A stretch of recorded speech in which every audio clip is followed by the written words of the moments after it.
God will allow you to go through some things just so that you can learn to pray and to cry out. David always was a praying man. He was singing. He came with Samuel playing music. So you know he was already a praying, a worshiping man. But God, I believe, there are times in your life where God is going to have to bring a Goliath into your life so that he can really bring the David out. And so God brought Goliath in, and David now is tested. This is his greatest test. And he made a declaration that I will, in the name of the Lord, you come to me with big sword, but I come to you in the name of the Lord, God of hosts. And so David goes through that test, and he begin to form what I would call some, when you work out, you get to build some callus, some tough skin. You know what I'm talking about? Some of y'all use cocoa butter too much. Y'all got soft skin. But I'm talking about some thick skin. You know what I mean? It begins to develop that. And later on, David is crowned king. And you would think that, oh, I'm king, all's good. No. Because I realize that because you are king and you have all the power, there doesn't mean that you escape trouble, you know. The richest people in this world, they got mad problems. You don't want it.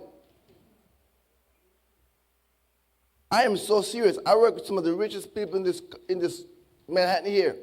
Guess what? They have to go see a shrink daily. Problems. It doesn't mean you escape it. And David is not immune to it. And so even you know all the things that David went through, but now let's talk about even Absalom, his son. Now this is even more personal. I like it. I was reading that this morning, and I remember when my mom would threaten me. She did that a lot. I mean, I didn't well, we're not going to go there. But she would threaten me, and she would always say, wring your neck. I was like, and I thought about that this morning. That must have been how David felt. Like he would want to just grab Absalom by the neck and wring it like a little chicken.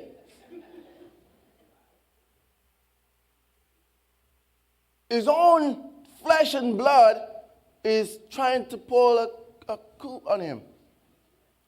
Take him out. And David would begin to cry out. We saw where David, in this psalm, if Jonathan can put that scripture back up there for me, he said, save me, O God, for the waters are come in to my soul. I don't know how if you have ever experienced almost drowning. Most of you can swim. They're like fish. But David began to, and it's my first point, is crying out to God is an art. And David began to use art form like metaphor to describe the things he was feeling. And he says, it's like I am drowning. There is no longer a footing for me. In other words, he has gone out into the deep now. And he's saying, my legs that once stood on that ground is now, I am kicking, I can't touch, I'm reaching for it, but I can't. And as you go through the land between, guess what? That's how you may feel this morning. You may come here this morning and say, God, I am drowning. I am drowning. The art, crying out to God is an art. Trouble would take David, And if you read the book, it would tell you that it's almost as if David would see his troubles. He would think of all the things that he was going through and all the many that was trying to attack him. And he would open his window in the morning and the doves would fly.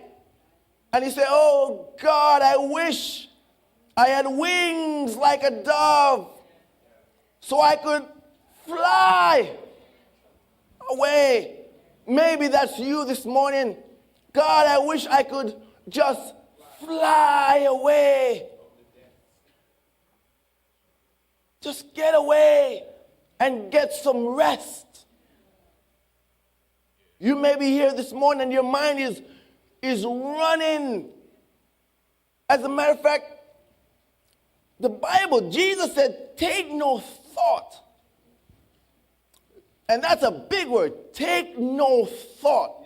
As you are going through the land between, take no thought. But consider the birds. The birds, he said.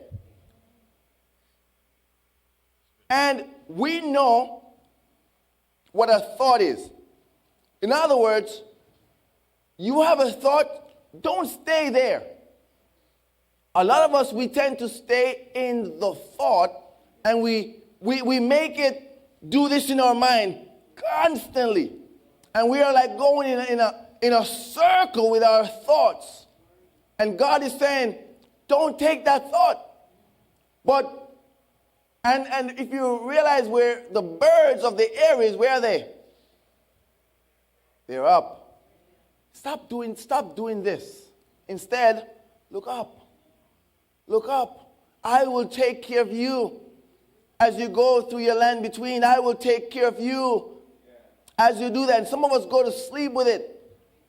Wake up in the middle of the night, our bladders are filled because we're just in the bed, not just too consumed with thoughts of, God, how am I going to make this? How am I going to do this? And he's saying, don't take a thought. Focus on me. I will take care of you. I take care of those birds. How much more will I take care of you as you are going through your land between? So when we cry out, what is the message that we are sending to the Lord? When we cry out, Jonathan, when we cry out, what message are we sending? I took some notes that I would like to share with you. Is God, we are facing a desperate situation. And guess what? I'm afraid of it. Simple. That's what crying out is. We are facing a desperate situation.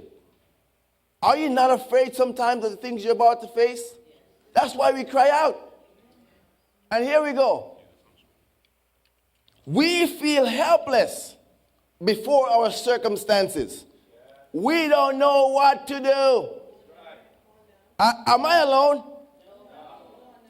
You don't know what to do. And 3, we recognize God's supernatural power to help us in our crisis. That's what we're doing when we cry out. When we cry out, we are saying we recognize that God is all powerful, that he can do anything, and whatever he says he will do, he will do. Yes. And we are expressing faith in God that he desires to and will help us in our time of need.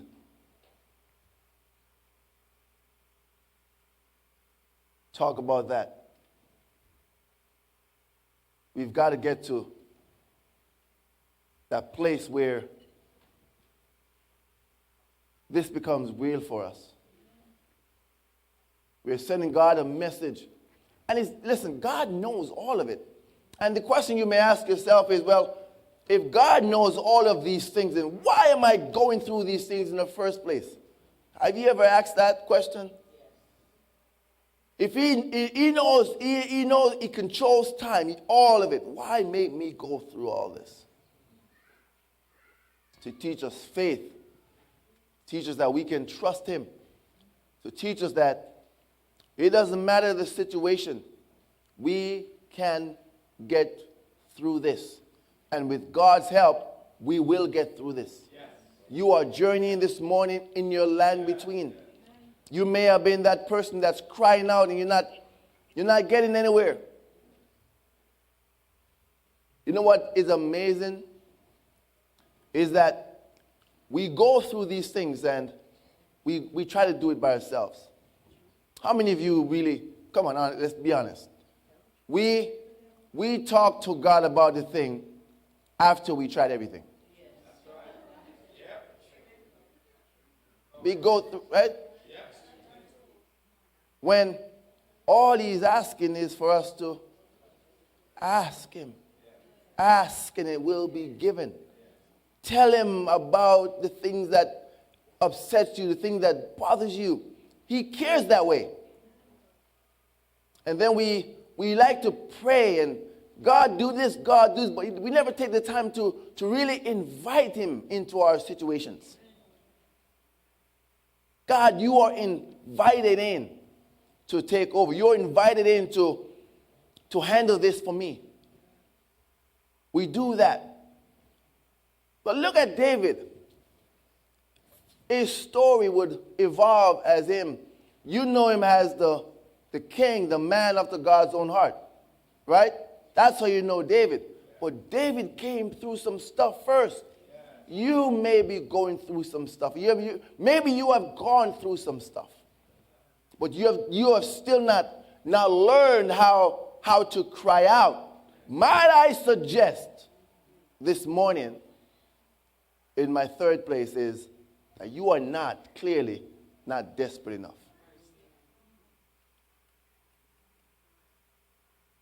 That we are not desperate enough. And in Jamaica, they say that when trouble catch you, picnic shirt fit you. I don't want to use the imagery now, but I can imagine that little kid shirt wouldn't fit me too right. But it would fit, for you it would fit. We are not that desperate. And I worked as a lifeguard for many years, and I know what it's like to see people drowning. But the third place says that are we desperate enough? It's a question. Are we desperate enough? David says in Psalm 42, as the deer, so my soul longeth after you. Are we desperate? Are we desperate? Now, let's put it this way. For those of you who knows the water, you know, if Jonathan can find me a picture of any water, plain water, it doesn't have to flow, I just need to see water. If you can find me a picture of that, Jonathan, I would highly appreciate it. But if you have been a person that knows how to swim, you know that when you're in the water, it's good when you're standing on your feet. When you can, except in the far rockaways, don't do it. Listen, there is this comfort we have because we can stand. I have been in a position where I've seen people almost drown, and then those who drown. It is one of probably the most fearful thing for a person who is drowning. At my side looking at it, it's not fearful because I'm trained to do it, right? So I have no fear of what I'm going to do. I'm going to rescue and that's it. But for the person that is drowning, there you go, water. I like water. Listen, for the person that's drowning, because people tend to feel like, you know what, if I can swim, I can just swim anywhere I want. Minus the sharks. We're not worried about sharks. We can swim. Right? But we are swimming. A lot of things happen when you're swimming. One, you can hit an undertow, a very, very nasty current that takes you left side to right side. wherever it wants to take you, it just takes you. That's what the current does. It doesn't really care what size you are, what age you are, it just takes you. Right? A trained lifeguard would know to swim parallel to it and then swim parallel back out. Right? But if you are in the water and you are drowning, this is where we're going. And this is where I'm not going to stay here long. But you're in the water and you have tried everything. Normally, when you hear a person say help, it means they've already tried everything. And they don't become desperate until they've tried everything. And you would see, one, the legs get tired because they've been dependent on the leg to carry them the whole way. The legs get tired and they begin to do the hand thing, the universal drowning signal, you know. They begin to do that. I have seen, and I like that you just said panic, because I'm going to go panic first. Half the time, the person that's drowning is not really drowning. Man, stand up. Really, literally, I've had to just grab a guy and say, stand up. Because I run in the water and realize, we're standing up. Just stand up. Yeah. Oh. Panic.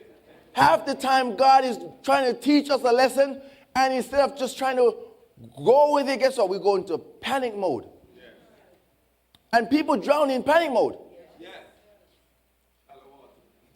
It really does exist. Shallow water drowning, it does exist. Yeah. But now let's go to where we're not really panicking. This is the real deal. You kick your legs get tired. They get heavy when they get tired. Then you begin to do again, like I said, wave your hands like you just don't care, and you're drowning, right? You do not say help until your head begins to go down and up, right? And when you begin to do that, you have only one help. You don't hear people say, help, help, help, help, help. It's help. They go down, come back, help. Desperation. Are you that desperate this morning that you are going through your land and you're saying, God, I'm drowning here? How long, David cried, will you allow me to go through these things? How long? Is that our cry this morning as we are journeying? God, how long? How long will you let me be sick? How long? How long will you let my father, my mother, how long will you let them suffer? How long, God, must we bear this? God, I am drowning. Can't you see? God, I am drowning. Yes, I have tried everything. Now I'm crying out to you, how long will you let me go through this? How long? How long, oh God? Are you desperate? There is no border in the ocean there. And for some of you, you are looking from that distance out. You're looking out to the shore. You cannot see it. You're looking to be rescued, but not by God. You're still praying that someone else is going to help you. That God cannot take you out of your situation, that God really can't help you. I am not going to call this an altar this morning. Only if you want to come here. That's your choice. I know exactly what will happen. But I want you to begin. Say, God, I am drowning. If you could admit that if you could be honest this morning with yourself, with your prayer, with your cry, God, I am really drowning here. I need your help. This is an art, yes, but God would respond this morning with your desperate cry. He did it in the past with many. They cried out, God, We are desperate for you. God, we need you. And guess what? That God came through. So if you are desperate enough, I want you to open up your hearts to this song. As we sing it again, I'm not going to call this an altar. You can make the altar where you want to make it. You are free, of course, to make this your altar. But you're free to make it where you are.